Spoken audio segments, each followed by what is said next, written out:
Llegaron a lo alto de la montaña, desde donde se veía a la distancia el campamento enemigo. En el valle desértico, las tiendas blancas resaltaban a la vista. Un tiempo atrás, cuando los centinelas habían notado la presencia de los asirios en una de las extremidades del valle, los espías capturados dijeron que estaban allí en misión de reconocimiento. En esa ocasión, el comandante sugirió que fueran apresados y vendidos como esclavos. Pero el gobernador se decidió por otra estrategia: no hacer nada. Apostaba al hecho de que estableciendo buenas relaciones con ellos podía abrir un nuevo mercado. Y como en algunas ocasiones tenemos ese impulso de ir y batallar o de hacer valer nuestros derechos o de decir nuestra verdad o de expresar nuestra razón, cuando a veces lo mejor es simplemente no hacer nada, mantener la cabeza fría y esperar la mejor oportunidad. Gran maestro este gobernador. Y él decía, decía el gobernador que podía abrir un nuevo mercado para el comercio de vidrios fabricados en Akbar. Además, aunque estuviesen allí para preparar una guerra, los asirios sabían que las ciudades pequeñas están siempre del lado de los vencedores.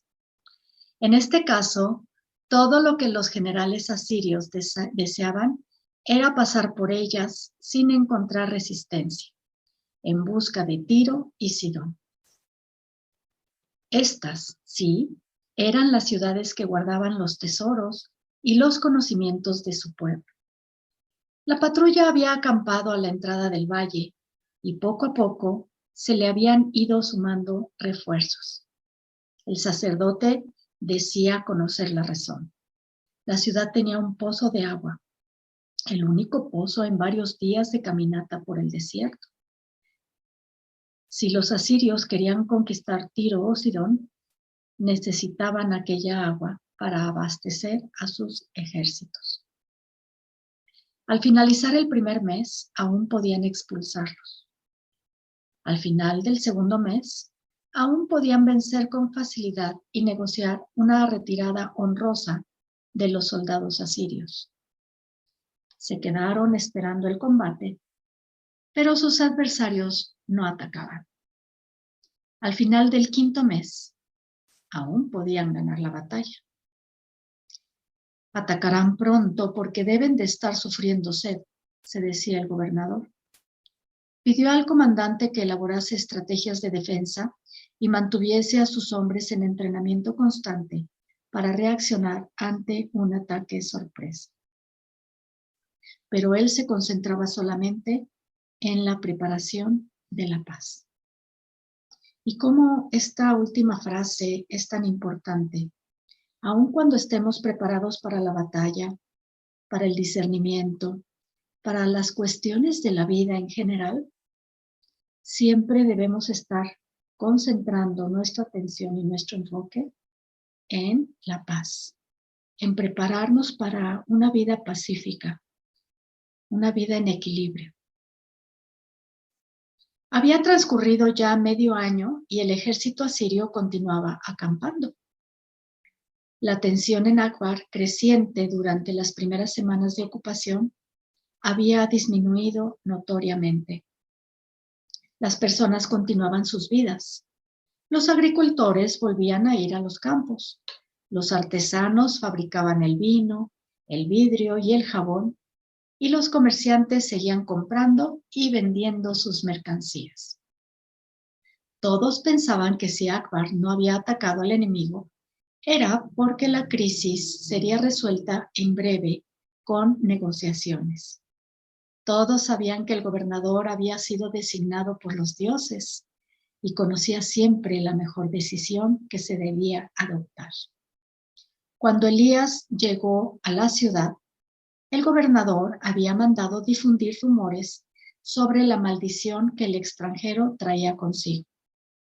Así, si la amenaza de guerra se hacía insoportable, siempre podría culpar a su presencia como la principal razón del desastre. Los habitantes de Akbar quedarían convencidos de que con la muerte del israelita, el universo volvería a su lugar. El gobernador explicaría entonces que ahora era demasiado tarde para exigir que los asirios se retiraran. Mandaría ejecutar a Elías y explicaría a su pueblo que la paz era la mejor solución. En su opinión, los mercaderes, que también deseaban la paz, forzarían a los otros a aceptar esta idea. Durante todos estos meses, había luchado contra la presión del sacerdote y del comandante, que exigían atacar de inmediato. Los dioses de la quinta montaña, sin embargo, nunca lo abandonaron. Ahora, con el milagro de la resurrección de la noche anterior, consideraba de capital importancia respetar la vida de Elías. ¿Qué hace ese extranjero con ustedes?, preguntó el comandante. Fue iluminado por los dioses, respondió el gobernador, y nos ayudará a descubrir la mejor salida.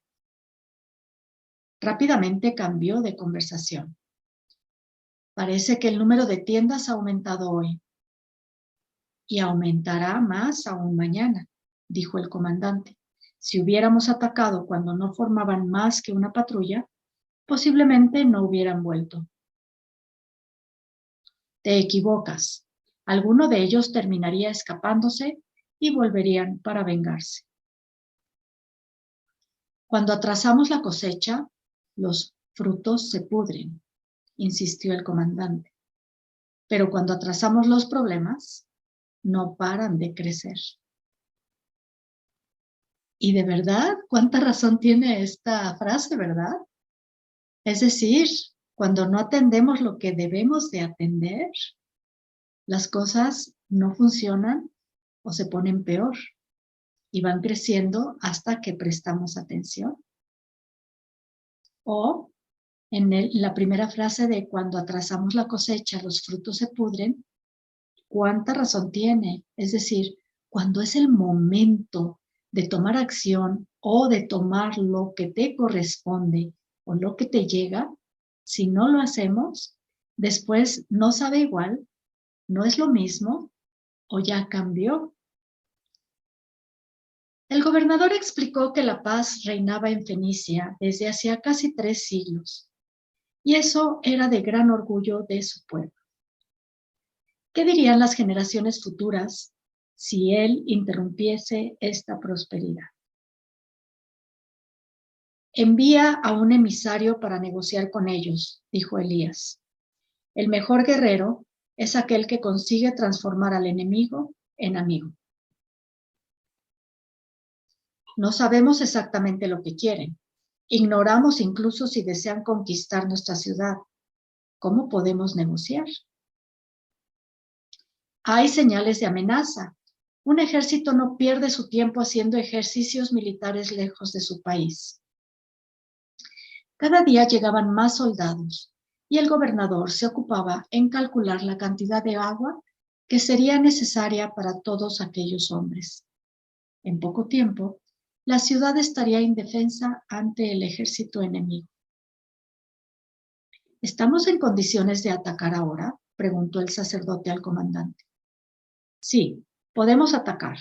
Perderemos muchos hombres, pero salvaremos la ciudad. No obstante, debemos adoptar una decisión ahora mismo. No debemos hacer esto, gobernador. Los dioses de la quinta montaña me dijeron que aún tenemos tiempo de encontrar una solución pacífica, dijo Elías. Aunque había escuchado la conversación del sacerdote con el israelita, el gobernador fingió creerlo.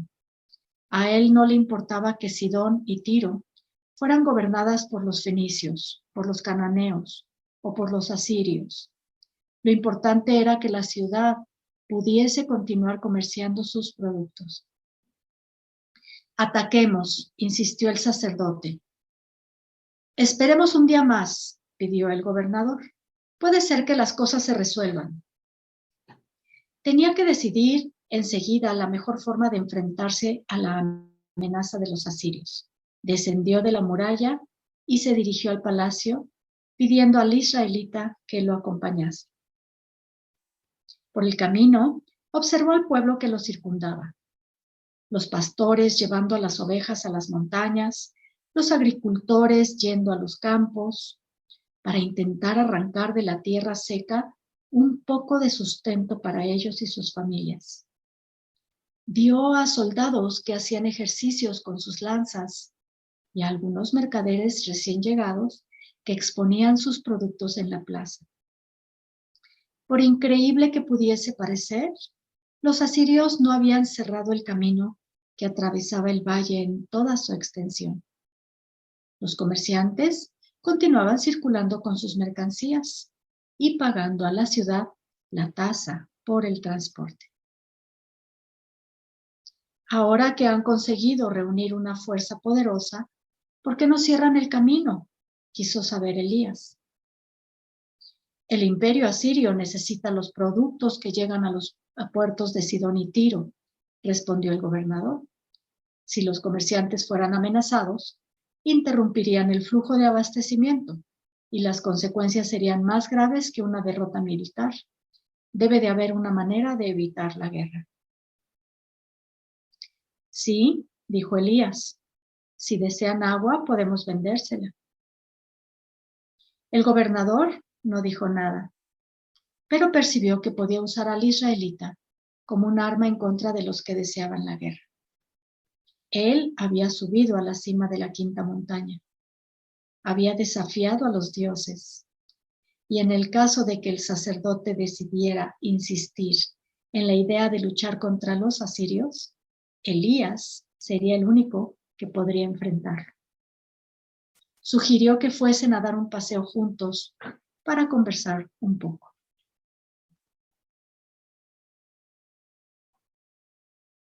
El sacerdote permaneció en lo alto de la muralla, observando al enemigo. ¿Qué pueden hacer los dioses para detener a los invasores?, preguntó el comandante. He realizado los sacrificios ante la quinta montaña. He pedido que nos envíen un jefe más valiente. Deberíamos actuar como Jezabel y acabar con los profetas. Un simple israelita que ayer estaba condenado a muerte, hoy es usado por el gobernador para convencer a la población sobre la conveniencia de mantener la paz. El comandante miró hacia la montaña. Podemos encargar el asesinato de Elías y usar a mis soldados para alejar al gobernador de sus funciones. Ordenaré que maten a Elías, respondió el sacerdote. Respecto al gobernador, no podemos hacer nada. Sus antepasados están en el poder desde hace varias generaciones. Su abuelo fue nuestro jefe y pasó el poder de los dioses a su padre, quien a su vez se lo traspasó a él. ¿Por qué la tradición nos impide colocar en el gobierno a una persona más eficiente? La tradición existe para mantener el mundo en orden. Si nos inmiscuimos en eso, el mundo se acaba. El sacerdote miró a su alrededor. El cielo y la tierra, las montañas y el valle, cada cosa cumpliendo con lo que había sido escrito para ella. A veces el suelo temblaba. Otras veces, como ahora, pasaba mucho tiempo sin llover. Pero las estrellas continuaban en sus lugares y el sol no se había desplomado sobre la cabeza de los hombres. Todo porque desde el diluvio los hombres habían aprendido que era imposible cambiar el orden de la creación. En el pasado existía solamente la quinta montaña. Hombres y dioses vivían juntos, paseaban por los jardines del paraíso, conversaban y reían entre sí. Pero los seres humanos habían pecado y los dioses los expulsaron de allí. Como no tenían dónde enviarlos, terminaron creando la tierra alrededor de la montaña para poder arrojarlos allí, mantenerlos bajo su vigilancia y hacer que siempre recordaran que estaban en un plano muy inferior al de los moradores de la quinta montaña. No obstante, cuidaron de dejar abierta una puerta de retorno. Si la humanidad seguía bien su camino trazado, terminaría regresando a lo alto de la montaña. Y para no dejar que esta idea fuera olvidada, encargaron a los sacerdotes y a los gobernantes que la mantuvieran viva en la imaginación del mundo. Todos los pueblos compartían la misma creencia. Si las familias ungidas por los dioses se alejaban del poder, las consecuencias serían graves. Nadie se acordaba ya por qué estas familias habían sido escogidas, pero todos sabían que estaban emparentadas con las familias divinas. Akbar ya existía desde hacía centenares de años y siempre había sido administrada por los antepasados del actual gobernador. Había sido invadida muchas veces, ya había estado en manos de opresores y de bárbaros, pero con el transcurso del tiempo, los invasores partían o eran expulsados. Entonces, el antiguo orden se restablecía y los hombres volvían a su vida de antes. La obligación de los sacerdotes era preservar este orden. El mundo poseía un destino y era gobernado por leyes. El tiempo de intentar entender a los dioses ya había pasado. Ahora era la época de respetarlos y hacer todo lo que quisieran. Eran caprichosos y se irritaban con facilidad. Si no se cumplían los rituales de la cosecha, la tierra no daría frutos. Si algunos sacrificios se olvidaban, la ciudad sería infestada con enfermedades mortales. Si el dios del tiempo fuese otra vez provocado, podía hacer que el trigo y los hombres dejasen de crecer. Contempla la quinta montaña, dijo al comandante. Desde su cima, los dioses gobiernan el valle y nos protegen. Ellos tienen un plan eterno para Akbar. El extranjero será muerto o regresará a su tierra. El gobernador desaparecerá algún día y su hijo será más sabio que él. Lo que vivimos ahora es pasajero. Y esto, pues, es una frase y un pensamiento que muchos han tomado. Esa frase de esto también pasará. ¿Por qué? Porque todo es un continuo. Todo es un cambio. Ya sea que la estés pasando muy mal, eso también pasará. Ya sea que le estés pasando súper requete bien, eso también pasará. Como dice el sacerdote, lo que vivimos ahora es pasajero. Necesitamos un nuevo jefe, dijo el comandante. Si continuamos en manos de este gobernador, seremos destruidos. El sacerdote sabía que era esto lo que los dioses querían, para acabar con la amenaza de la escritura de Biblios. Pero no dijo nada. Se alegró de constatar una vez más que los gobernantes siempre cumplían, queriéndolo o no, el destino del universo.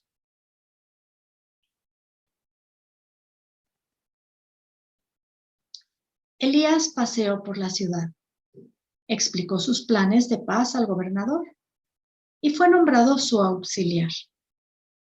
Cuando llegaron al centro de la plaza, nuevos enfermos se aproximaron, pero él les dijo que los dioses de la quinta montaña le habían prohibido hacer curaciones. Al atardecer, volvió a casa de la viuda. El niño jugaba en medio de la calle y le agradeció por haber sido instrumento de un milagro del Señor. Ella lo esperaba para cenar. Para su sorpresa, había una botella de vino sobre la mesa. La gente trajo regalos para agradarte, dijo ella, y yo quiero pedirte perdón por mi injusticia. ¿Qué injusticia?, se admiró Elías.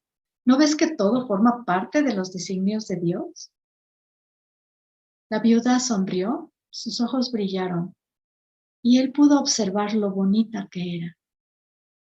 Tendría por lo menos 10 años más que él, pero le suscitaba una profunda ternura. No estaba acostumbrada a esos sentimientos y tuvo miedo. Se acordó de los ojos de Jezabel y del pedido que hiciera al salir del palacio de Ahab, que le gustaría casarse con una mujer del Líbano. Aunque mi vida haya sido inútil, por lo menos tuve un hijo, y su historia será recordada porque volvió del reino de los muertos, dijo la mujer. Tu vida no es inútil. Yo vine a Akbar por orden del Señor, y tú me albergaste. Si la historia de tu hijo ha de ser recordada algún día, estoy seguro de que la tuya también lo será. La mujer llenó las 2 copas. Ambos brindaron al sol que se escondía y a las estrellas del cielo. Viniste de un país distante, siguiendo las señales de un Dios que yo no conocía, pero que ahora ha pasado a ser mi Señor. Mi hijo también volvió de una tierra lejana y tendrá una bella historia para contar a sus nietos. Los sacerdotes recogerán sus palabras y pasarán a las generaciones por venir. Era a través de la memoria de los sacerdotes como las ciudades sabían de su pasado, de sus conquistas, de los dioses antiguos, de los guerreros que defendieron la tierra con su sangre. Incluso, aunque ahora existiesen nuevas maneras de registrar el pasado, la memoria de los sacerdotes era en lo único que los habitantes de Akbar confiaban. Todo el mundo puede escribir lo que quiera, pero nadie consigue recordar cosas que nunca existieron. ¿Y yo qué tengo para contar?, continuó la mujer, llenando la copa que Elías había vaciado rápidamente. No tengo la fuerza o la belleza de Jezabel. Mi vida es como las otras. El casamiento concertado por los padres cuando era niña, las tareas domésticas cuando me hice adulta, el culto en los días sagrados, el marido siempre ocupado en otras cosas. Mientras vivió, jamás conversamos sobre nada importante. Él vivía preocupado por sus negocios, yo cuidaba la casa y así pasamos los mejores años de nuestras vidas. Después de su muerte, solo me quedó la miseria y la educación de mi hijo. Cuando crezca, cruzará los mares y yo ya no seré importante para nadie. No tengo odio ni resentimiento, simplemente conciencia de mi inutilidad. Elías llenó otra vez la copa.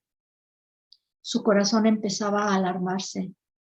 Le gustaba estar al lado de aquella mujer.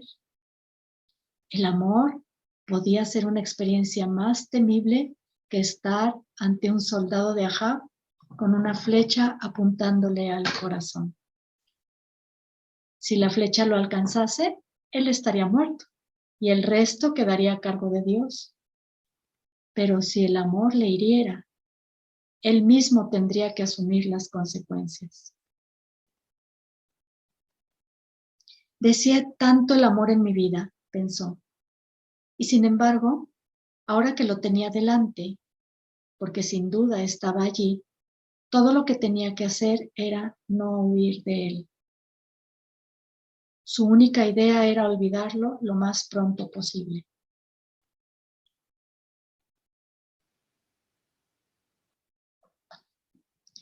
Su pensamiento volvió al día en que había llegado a Akbar, después de su exilio en el Querite. Estaba tan cansado y sediento que no conseguía recordar nada. excepto el momento en que se había recuperado de su desmayo y la vio vertiendo gotas de agua en sus labios. Su rostro estaba próximo al de ella, tan próximo como jamás estuviera el de cualquier otra mujer en toda su vida. Se había dado cuenta de que ella tenía los mismos ojos verdes de Jezabel, solo que con un brillo diferente, como si pudieran reflejar los cedros, el océano con el que tanto había soñado y no conocía. Y, ¿cómo era posible? Su propia alma. Me gustaría tanto decírselo, pensó, pero no sé cómo. Es más fácil hablar del amor de Dios. Elías bebió un poco más.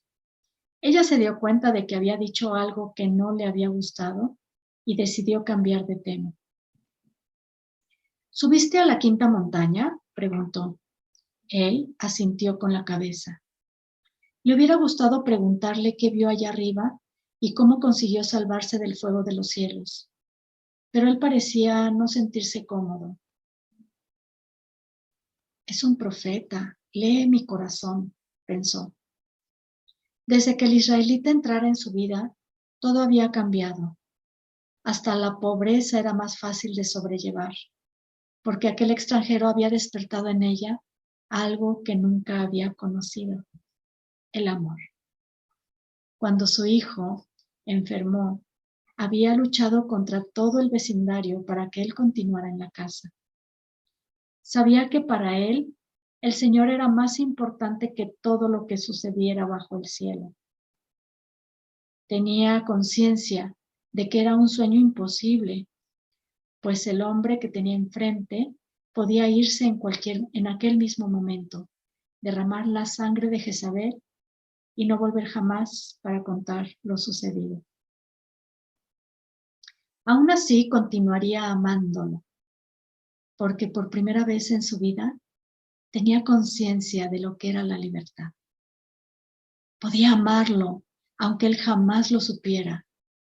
No necesitaba su permiso para echarlo de menos, pensar en él el día entero, esperarlo para cenar y preocuparse por lo que se podría estar tramando en contra de él. Esto era la libertad, sentir lo que su corazón deseaba, independientemente de la opinión de los otros. Y te voy a repetir esto porque realmente tiene mucho sentido aún para nosotros. Esto era la libertad. Lo voy a poner en ti. Esto es la libertad. Sentir lo que tu corazón desea, independientemente de la opinión de los otros. Así es que yo te pregunto, si realmente quieres vivir en libertad, permitiéndote hacer conciencia de lo que tu corazón desea. Vamos, comenzando con escuchar a tu corazón y después hacer caso a tu corazón, independientemente de lo que los demás opinen o digan o sientan o quieran o deseen. Porque solamente tu corazón sabe lo que en el fondo verdaderamente quieres. Y continuó la narración hablando de la viuda. Ya había luchado con los amigos y vecinos en defensa de la presencia del extranjero en su casa. No necesitaba luchar contra sí misma. Y vaya, tiene toda la razón. No necesitamos luchar contra nosotros mismos. Yo pienso que es una batalla que no deberíamos de tener. Es risible estar luchando contra nosotros mismos. Elías bebió un poco de vino, pidió disculpas y se fue a su cuarto. Ella salió, se alegró al ver a su hijo jugando frente a la casa y decidió dar un breve paseo. Era libre, porque el amor libera. Por supuesto, cuando tu vida está regida por el motor del amor, eres libre. Porque tiene ella razón, el amor libera. Elías permaneció mucho tiempo contemplando la pared de su habitación y finalmente decidió invocar a su ángel. Mi alma corre peligro, dijo. El ángel mantuvo silencio. Elías dudó en seguir la conversación, pero ahora ya era tarde. No podía invocarlo sin motivo. Cuando estoy ante esta mujer no me siento bien. Es al contrario, respondió el ángel, y esto te molesta, porque podrías llegar a amarla. Elías sintió vergüenza porque el ángel conocía su alma. El amor es peligroso, dijo. Mucho, respondió el ángel. ¿Y qué? Y a continuación desapareció. Y sí es verdad, cuando nos estamos dando cuenta que nos estamos enamorando, nos da miedo. Y sin embargo, jamás te arrepentirás de haber tomado la decisión de enamorarte. Aún si haya terminado aquella relación, aún si no se haya conservado, aún si no haya sido lo que esperabas, jamás nos arrepentiremos de haber amado. Eso te lo puedo asegurar. Su ángel no tenía las dudas que atormentaban su alma. Sí, él conocía el amor. Había visto al rey de Israel abandonar al Señor porque Jezabel, una princesa de Sidón, había conquistado su corazón. La tradición contaba que el rey Salomón perdió su trono por causa de una mujer extranjera. El rey David había enviado a uno de sus mejores amigos a la muerte porque se había enamorado de su esposa. Por causa de Dalila, Sansón fue apresado y los filisteos cegaron sus ojos. ¿Cómo que no conocía el amor? La historia estaba llena de ejemplos trágicos. Y aunque no conociera las escrituras sagradas, tenía el ejemplo de sus amigos y de los amigos de sus amigos, perdidos en largas noches de espera y sufrimiento. Si hubiera tenido una mujer en Israel, difícilmente habría dejado la ciudad cuando su señor se lo ordenó y ahora estaría muerto. Estoy librando un combate inútil, pensó. El amor ganará esta batalla y yo la amaré por el resto de mis días. Señor, envíame de vuelta a Israel para que yo jamás tenga que decir a esta mujer lo que siento, porque ella no me ama y me dirá que su corazón fue enterrado junto con el cuerpo de su heroico marido.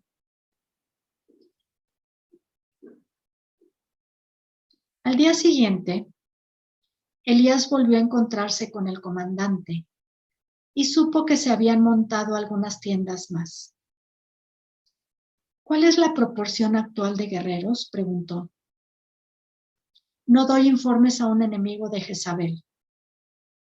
Soy consejero del gobernador, respondió Elías.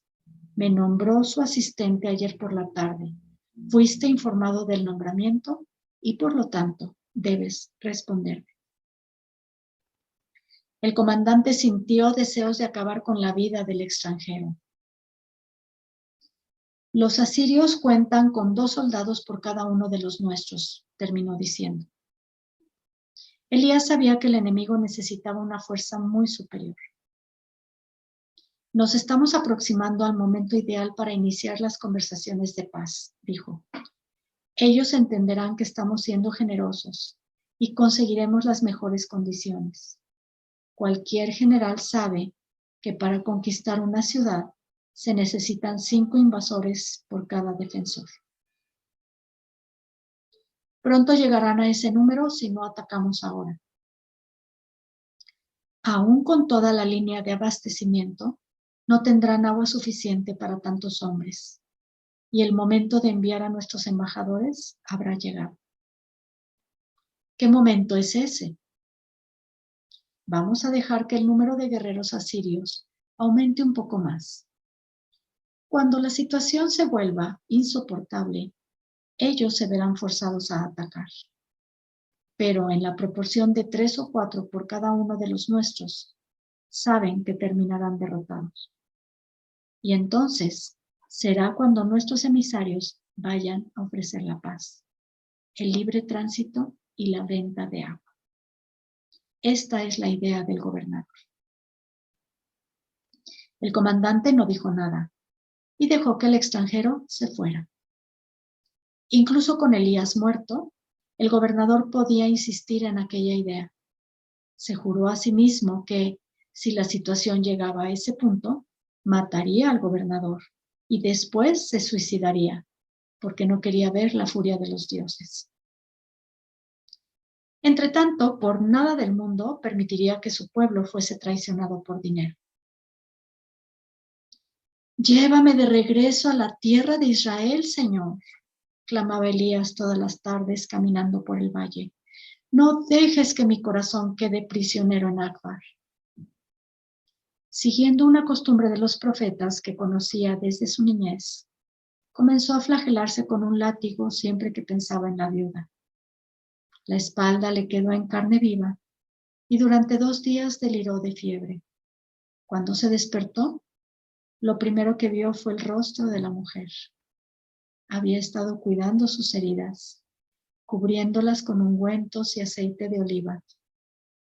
Como estaba demasiado débil para bajar hasta la sala, ella le subía los alimentos a la habitación. Cuando se curó, volvió a caminar por el valle. Llévame de regreso a la tierra de Israel, Señor, insistía. Mi corazón ya está preso en Akbar, pero mi cuerpo aún puede seguir el viaje. El ángel apareció. No era el ángel del Señor, el que viera en lo alto de la montaña, sino el que lo guardaba, a cuya voz ya estaba acostumbrado. El Señor escucha las preces de los que piden para olvidar el odio, pero está sordo para los que quieren huir del amor. ¡Wow! ¡Qué bonito! Es decir, la energía divina no escucha a aquellos que quieren huir del amor. Y claro, por supuesto, porque es el amor lo único que hay verdadero y real. Los 3 cenaban juntos todas las noches. Conforme el Señor había prometido, jamás faltó harina en la olla ni aceite en la vasija. Raramente conversaban durante las comidas. Cierta noche, no obstante, el niño preguntó, ¿qué es un profeta? Alguien que continúa escuchando las mismas voces que oía en la infancia y cree en ellas. De esta manera puede saber lo que piensan los ángeles. Sí, ya sé de qué estás hablando, dijo el niño. Tengo amigos que nadie más ve. No los olvides nunca, aunque los adultos te digan que son tonterías. Así siempre sabrás lo que Dios quiere. Y conoceré el futuro como los adivinos de Babilonia, añadió el muchacho. Los profetas no conocen el futuro, solamente transmiten las palabras que el Señor les inspira en el momento presente. Por eso estoy aquí, sin saber cuándo volveré a mi país. Él no me lo dirá antes de que sea necesario. Los ojos de la mujer se entristecieron. Sí, un día él partiría. Elías ya no clamaba al Señor. Había decidido que cuando llegara el momento de dejar Akbar, llevaría consigo a la viuda y su hijo. No comentaría nada hasta que llegara la hora. Podía ser que ella no deseara irse. Podía ser que no se hubiera dado cuenta de lo que sentía por ella, ya que él mismo había tardado en comprenderlo. Si esto sucedía, sería mejor, pues podría dedicarse enteramente a la expulsión de Jezabel y a la reconstrucción de Israel. Su mente estaría demasiado ocupada para pensar en el amor. El Señor es mi pastor, se dijo, recordando una vieja oración hecha por el rey David. Refrigera mi alma y llévame junto a las aguas reposantes. Y no me dejará perder el sentido de mi vida, concluyó con sus propias palabras. Cierta tarde llegó a la casa más pronto que de costumbre y encontró a la viuda sentada en el umbral. ¿Qué estás haciendo? No tengo nada que hacer, respondió ella. Entonces aprende algo. En este momento muchas personas ya desistieron de vivir. No se disgustan, no lloran, apenas esperan que el tiempo pase. No aceptan los desafíos de la vida y la vida ya no las desafía más. Tú corres ese peligro. Reacciona. Enfréntate a la vida. No desistas. Y es verdad. ¿No te pasa que a veces ya todo está resuelto? ¿O todo es una monotonía, un ciclo, un hacer lo mismo cada día y llega un momento en el que ya no tiene sentido las cosas? Y ahí están las palabras de Elías. Corres ese peligro, reacciona, enfréntate a la vida, no desistas. Y además, muévete, ¿sí? Hacer algo nuevo, hacer cosas diferentes, aventurarte a conocer más. Mi vida volvió a tener sentido desde que tú llegaste, dijo ella con la mirada baja. Por una fracción de segundo, él sintió que podía dividir su corazón con ella, pero decidió no arriesgarse. Posiblemente ella se estaba refiriendo a otra cosa. Empieza a hacer algo, dijo cambiando de tema. Así, el tiempo será un aliado y no un enemigo. Y cuánta razón también esta frase tiene.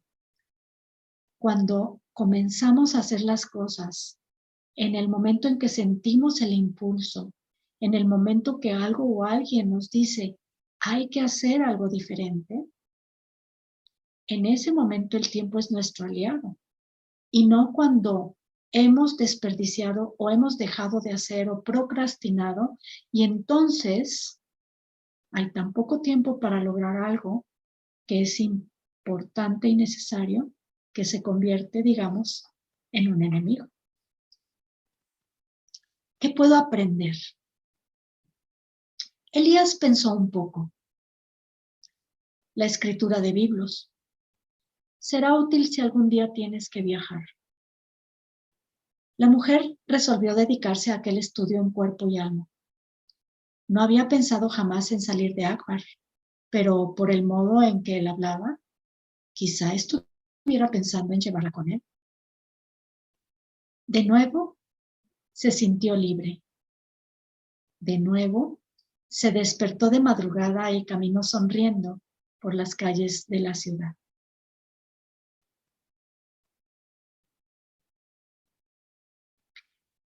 Elías continúa vivo, dijo el comandante al sacerdote 2 meses después. No conseguiste asesinarlo. No hay en toda Akbar un solo hombre que quiera cumplir esa misión.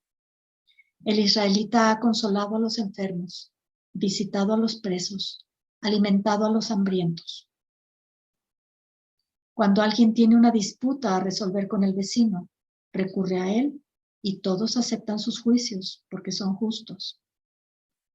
El gobernador se sirve de él para aumentar su propia popularidad, pero nadie se da cuenta. Los mercaderes no desean la guerra. Si el gobernador aumenta su popularidad hasta el punto de convencer a la gente de que la paz es mejor, nunca conseguiremos expulsar de aquí a los asirios. Es necesario matar a Elías pronto. El sacerdote señaló la quinta montaña, siempre con su cima cubierta de nubes. Los dioses no permitirán que su país sea humillado por una fuerza extranjera. Ya lo arreglarán a su manera. Verás que pasará algo y entonces sabremos aprovechar la oportunidad. ¿Qué pasará? No lo sé, pero estaré atento a las señales. No suministres más los datos correctos sobre las fuerzas asirias. Siempre que te pregunten algo, di que la proporción de los guerreros invasores aún es de 4-1.